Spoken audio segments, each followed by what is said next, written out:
మీరు ముందు ఏం చేసేవారండి? ఎవరు? మీరు వ్యవసాయం. వ్యవసాయం చేసేవారు. ముందు ఎవరి దగ్గరికెళ్లారు? అసలు ఈ మార్గంలోకి ఎలాగొచ్చారు? ఈ రై ఆధ్యాత్మిక మార్గం ఎప్పుడు పట్టుకుంది మిమ్మల్ని? నాకు చిన్నప్పటి నుంచే ఉంది. ఆ! బ్రహ్మంగా జీవిత చరిత్ర పూర్తిగా కంఠపాఠం చేశాను. బ్రహ్మం గారిది. ఆ! నేను మొట్టమొదట వ్యవసాయం చేస్తూ కూడా ఎక్కువ బ్రహ్మగారి తత్వాలు, బ్రహ్మగారి జీవిత చరిత్ర, హ్మ్. గరుడ పురాణము, హ్మ్. రామదాసు చరిత్ర, పాటలు ఇటువంటివన్నీ కొన్ని పుస్తకాలు మెడ్రాస్‌కు రాసి హ్మ్. పోస్ట్ ద్వారా తెప్పించుకునేవాళ్ళం. ఆ! తెప్పించుకొని బాగా కంఠపాఠం చేసి బాగా చదువుకునేవాడిని నేను. హ్మ్. అక్కడి నుంచి మనకు భగవంతుడు రాను ఆయనే తీసుకొచ్చాడు. హ్మ్. ఇదంతా సంసార బంధాన్ని అనేది మొత్తం ఆయనే ఎడగొట్టేశాడు. హ్మ్. అసలు నాకు పెళ్ళే వద్దు, నేను హిమాలయాల్లో పోయి తపస్సు చేసుకుంటాను అనుకునేవాడిని. హ్మ్. కర్మవశత్తు చేత హ్మ్. కర్మ తప్పించుకోలేము. కర్మ అంటే తప్పించుకోవచ్చు హ్మ్. జ్ఞానము చేత. అంత లోపల ఏమన్నా ఉంటే పరమాత్మ దాన్ని క్లియర్ చేసేస్తాడు ఆయన. హ్మ్. ఆయన ఫ్రెండ్ అయిన తర్వాత ఒక కొడుకు పుట్టిన తర్వాత నన్ను క్లియర్ చేసేసాడు హ్మ్. మొత్తం. అక్కడి నుంచి లేకుండా ఇంకా పూర్తిగా లేపేశాడు నన్ను. హ్మ్. లేపేసి గణపతి సత్యానంద స్వామి ఆశ్రమానికి పంపించాడు. హ్మ్. అక్కడ కొద్ది రోజుల తర్వాత వాళ్ళు, "నీకు రెడ్డి గారు మీరు పిఠాపురం వెళ్ళండి, అక్కడ పెద్ద గుడి కడుతున్నాము, హ్మ్. మీరు అక్కడ ఉంటే బాగుంటుంది, అక్కడ వెళ్ళండి" అని చెప్పిన అనేసి వాళ్ళే రిజర్వేషన్ చేసి ఇక్కడ పంపించారు. హ్మ్. అక్కడ 10 సంవత్సరాలు ఉన్నాను. హ్మ్. తర్వాత బాబాగారు మహానుభావుడు, ఆయన కూడా చాలా గొప్పవారు బాబాగారు కూడా. ఎవరు? గోపాల్ బాబా ఆ! గారు. ఆ! మరి చాలా గొప్పవారు. ఆయనతో తిరిగాను కదా నేను. ఆ! నన్ను అది ఆడ కరుచుకునేవాడు నన్ను. హ్మ్. ఎవరిని ఒకటి గెట్ ఔట్, బయట రావద్దన్నప్పుడు కూడా హ్మ్. నేను కొంచెము భయపడేవాడిని. హ్మ్. అరే బాబాగారు ఏమంటారో ఏమో అని చెప్పి తలుపు మూల పోయి ఇలా అన్నం పెట్టి ఇలా అన్నాం అనుకో, హ్మ్. వచ్చే అనేవాడు హ్మ్. లోపలికి. ఉగ్గడి పెట్టేసేవాడు. కూర్చోవాలేవాడు. హ్మ్. చాలా గొప్పగా చూసుకునేవారు నన్ను బాబాగారు. ఆ సంగతి నాకు తెలుసు. హ్మ్. ఇతరులకు నవ్వులాటగా ఉండేది. వాళ్ళందరూ నవ్వుకునేవాళ్ళు. హ్మ్. బాబాగారు నన్ను అలా చేస్తుంటే. హ్మ్. ఏమన్నాడు, మొట్టమొదట నాకేం చెప్పాడు, హ్మ్. "థోడా ఖాओ रे, హ్మ్. भर को खाया तो ना खा डाल दूँ" హ్మ్. అనేవాడు. హ్మ్. తక్కువ తిను, హ్మ్. ఎక్కువ తింటే ముక్కు కోసేస్తా అనేవాడు. హ్మ్. వీళ్ళందరూ నవ్వేవారు. మీరు తిండిపోతు అనుకునేవారు. తింటాడు అందుకని బాబా గారు వద్దంటున్నారు అనుకునేవారు. హ్మ్. ముక్కు కోసేస్తారంటున్నాడు హ్మ్. అవ్వగా మీకు అనేవాడు. హ్మ్. తినేది వాళ్ళకి తెలదు. ఆ! వాళ్ళు ఆ మాట అనుకోవట్లేదు. ఆ! కేవలం బాబాగారు నీకు ముక్కు కోసేస్తారంటున్నాడు ఆ! అనేవాళ్ళు. ఆ! వీళ్ళకి తెలీదు కదా ఆ! రహస్యం. ఎందుకంటే హ్మ్. ఆధ్యాత్మికంగా ముందుకు హ్మ్. తిండి తినేవాడు వెళ్ళలేడు. హ్మ్. వాడు ఎప్పుడు అల్పాహారమే తింటాడు, తక్కువే తినాల. హ్మ్. తక్కువ నిద్రించాలా, హ్మ్. తక్కువ తినాల. హ్మ్. నిద్రలోనూ, తిండిలోనూ ఎక్కువ ఉండేటటువంటి వానికి హ్మ్. ఆధ్యాత్మిక జ్ఞానం అబ్బదు. హ్మ్. కాబట్టి బాబాగారు 10 సార్లు నాకు హెచ్చరించేవారు. హ్మ్. ఆ విధంగా. ఇంకా కొన్ని చాలా విషయాలు చెప్పేవారులే చానా ఆయన. విషయాలు చెప్తుండు. మాకు చెప్పండి మరి చెప్పకపోతే ఎలాగా? చాలా విషయాలంటే అవి మనం కొన్ని కొన్ని మనకు అర్థమవుతాయి, కొన్ని అర్థం కావు. హ్మ్. ఆళ్ళు హిందీలోనూ కొన్ని అరబ్బీలో కూడా మాట్లాడేవాడు బాబాగారు. హ్మ్. అరబ్బీలో కూడా రాసేవాడు ఆయన. ముందు మొట్టమొదట మన సాధన ఏం చేయాలంటే, హ్మ్. మనము పరమాత్మని చేరుకోవాలా హ్మ్. అనుకుండేది వాళ్ళు హ్మ్. పట్టుదలతో మన భగవంతుడు ఎటువంటి పరిస్థితుల్లోనూ పరమాత్మని చేరుకోవాలా, హ్మ్. ఆయన చూడాలా అనే పట్టుదల ఉన్నటువంటి వాళ్ళు హ్మ్. ఏం చేయాలంటే, సాత్విక ఫుడ్డు తింటూ హ్మ్.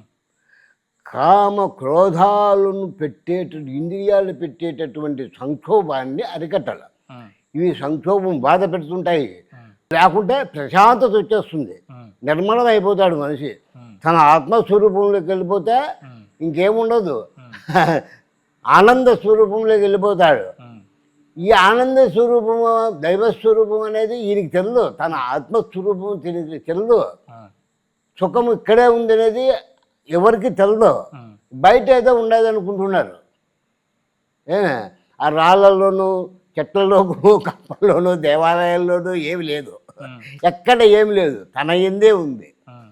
కానీ తెలుసుకోలేకపోతున్నాడు. తెలుసుకోలేక ప్రకృతిలో తిరుగుతున్నాడు మానవుడు సుఖం ఉందని. హ్మ్. లేదు.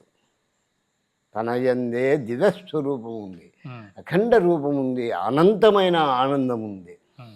తనలో స్వరూపం తెలుసుకోవాలంటే సాత్విక ఫుడ్ తింటూ బాగా ధ్యానం చేస్తూ దృష్టిని భూమధ్యమందున నిలిపి నిష్ఠాగరుస్తుండే సర్వము అంటే మొత్తము వదిలేలా అంటే కోరికలు తనలో రానికూడదు.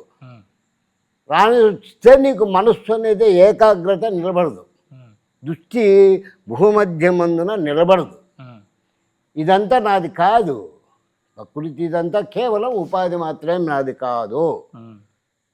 నా నిజస్వరూపాన్ని నేను తెలుసుకోవాలని ఏకాగ్రతతో ధ్యానం చేయాలి. ఎప్పుడైతే ఏకాగ్రతతో ధ్యానం చేస్తూ వస్తావో ఫస్ట్లో కొంచెం ఇబ్బంది పెట్టచ్చు ఇంద్రియాలు, వాటికి లొంగకూడదు మనము. వాటికి లొంగితే ఇంకేముంది, ఇంకా అయిపోయా.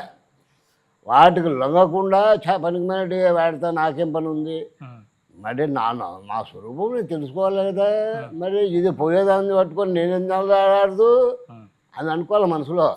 పోయేదాన్ని పట్టుకొని నేను ఆడుతాను, ఎప్పుడు పోతుందో తెలియదు. ఇది దీని గురించి నాకెందుకు, నా స్వరూపం తెలుసుకోవాలా అని పట్టుదలతో ఏకాగ్రతతో నాసికాగ్రమును దృష్టి నిలిపి కూర్చొని బాగా ఎవ్వరు లేని చోట బాగా కూర్చొని పెంచుకోవాలి. ఈ పొద్దు గంట కూర్చున్నావు, రేపు గంట పావు గంట అలాగా అరగంట అలా పెంచుకుంటూ పెంచుకుంటూ పెంచుకుంటూ ధ్యానం చేయాలి.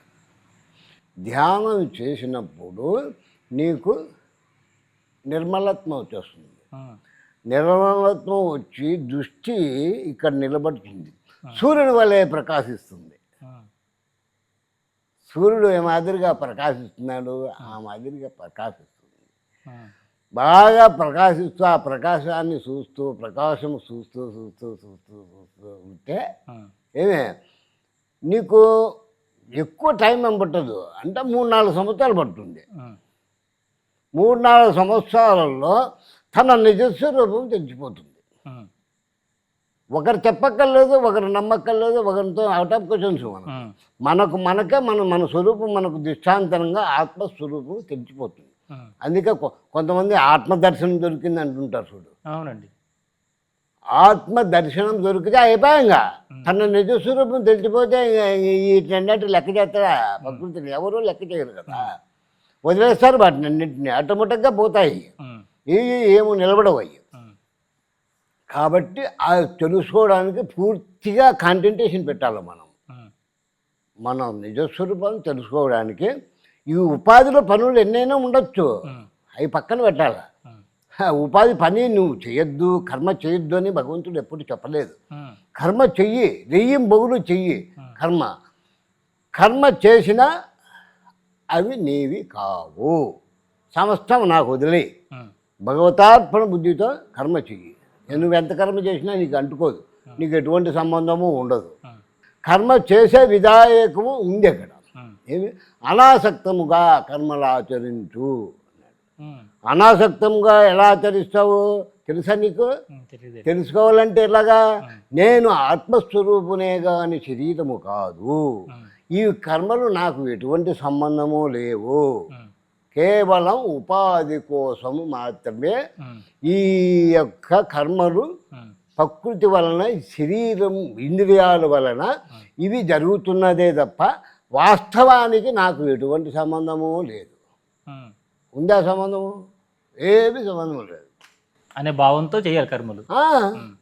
నీ నిజస్వరూపం ఎప్పుడు తెలుసుకుంటావో అప్పుడు ఆ భావన నీకు వస్తుంది, ఆ భావంతో చేస్తావు. మరి నేను శాశ్వతానందుడు, ఇవన్నీ నీకెందుకు?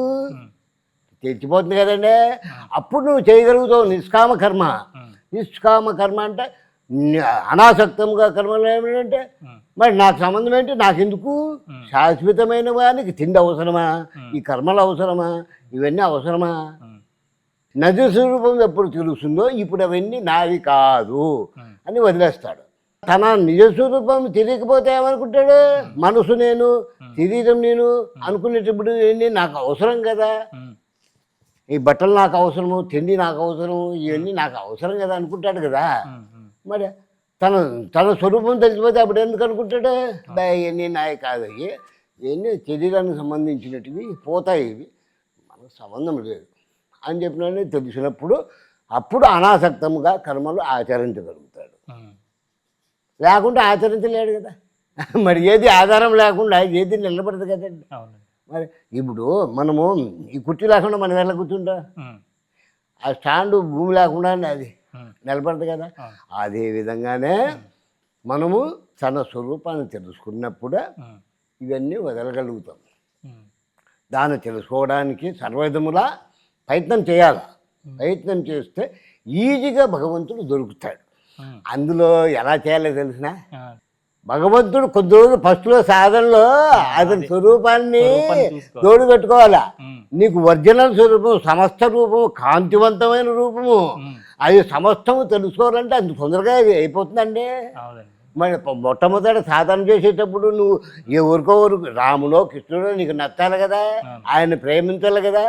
ఆ విధంగా నువ్వు చూసుకుంటూ చూసుకుంటూ చూసుకుంటూ సాధన చేసుకుంటూ ఆయనకి ఈ రూపంలో దగ్గర అవుతా వస్తే నీకు సమస్తము ఏ విధంగా విస్తరించి ఉన్నాడు అనేది నీకు తెలుస్తుంది. మామూలుగా నీకు ఎలా తెలుస్తుంది? ఆయన పట్టుకోవాలంటే ముందు పట్టుకుని వెళ్ళాలి. మరి ఏదో ఒకటి ఇప్పుడు కొంతమంది ఎందుకు ఒక ఇంట్లో కూర్చొని ఫోటోలు పెట్టుకొని ఒక విగ్రహం పెట్టుకొని ఫస్ట్లో పూజించుకుంటారు. అది అలవాటు అలా చేసేదానికోసం. అలవాటు చేస్తేనే నీకు తెలుస్తుంది, లేకపోతే ఎలా తెలుస్తుంది? తెలియదు కదా. కాబట్టి ఆ భగవంతుడు ఏం చేస్తాడు, ఆయన రూపము దగ్గర చేర్చుకుంటూ రావాలా. పరమాత్మ దగ్గరికి అయిపోతూ వస్తాడు ఆయన. ఆయన్ను ప్రేమించుకుంటూ ఇప్పుడు గోపికలు కృష్ణ పరమాత్మని ఎలా ప్రేమించారు? వాళ్ళు పాలు కాంచుతున్నా, మజ్జిగ చిలుకుతున్నా, వెన్న తీస్తున్నా, ఆయన బయట వేణుగానం అనేది వినపడితే ఈ వదిలేసేసి వెళ్ళిపోయేవాళ్ళు. ఈ ఇంపార్టెంట్ కాదు కదా, ఈ వదిలేసేసి వెళ్ళిపోయేవాళ్ళు ఆయన దగ్గరికి. ఆయనలో ఐక్యమైపోవాలంటే ఏంది? అది ప్రేమ, అమోఘమైన ప్రేమ పెంచుకున్నారు ఆయన మీద వాళ్ళు. ఆ మాదిరిగా ప్రేమ పెంచుకోవాలి మనం కూడా. ప్రేమ అంటే రెండు విధాలైనటువంటి ప్రేమ ఉంది. అదే కామ ప్రేమ కాదు, భగవంతుని యొక్క ప్రేమ, పరమాత్మలో కలిసిపోవట ప్రేమ. అది నువ్వు వేరు నేను వేరు కాదు, సమస్తం పరమాత్మేననే కలిసిపోవట ప్రేమ. అది ఇది ప్రేమ కాదు. ఇది ప్రేమించుకోవడము ఇవన్నీ ప్రేమలు ఇవన్నీ కాదు. అవన్నీ నాశనమైపోయేటి. అది అసలైనటువంటి ప్రేమ కాదు.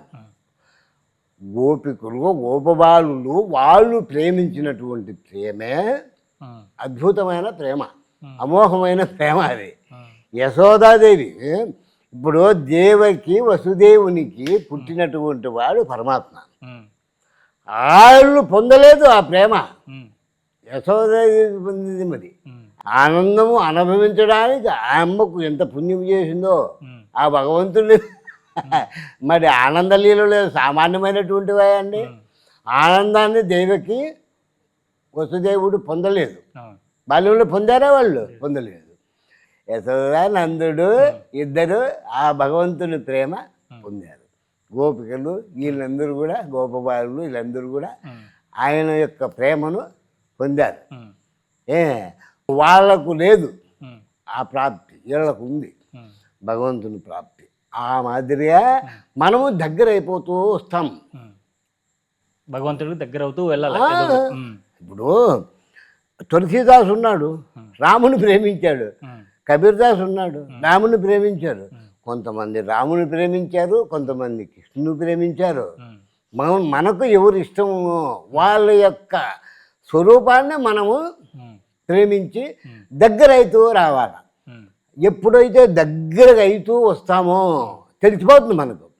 ఆయన వదిలిపెట్టముగా. ఎప్పుడు ఎలా వదిలిపెడతా?